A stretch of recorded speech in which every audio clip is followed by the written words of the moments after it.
El Museo de Benicarló es un museo del territorio que se inauguró en 2005.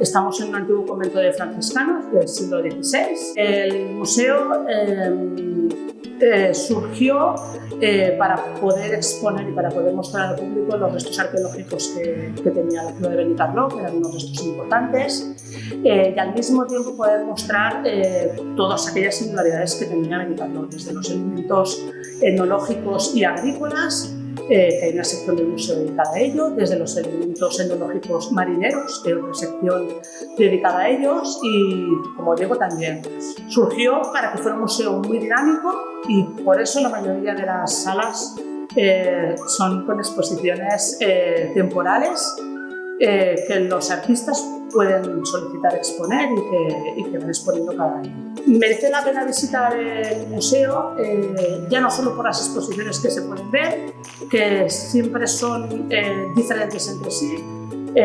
Hay exposiciones al mismo tiempo de escultura, de pintura, de arqueología, de instalaciones, porque la programación se hace para que sea didáctica y diversa.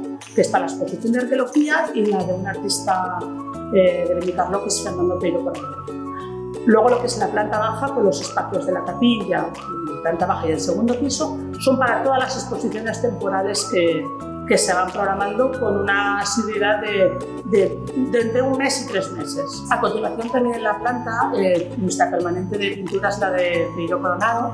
Peiro Coronado es uno de los artistas insignia de Benicarló, que ya no solo porque toda su vida se dedicó a la pintura y lo que ello supuso, sino por la implicación que tenía Fernando en la vida de Benicarló.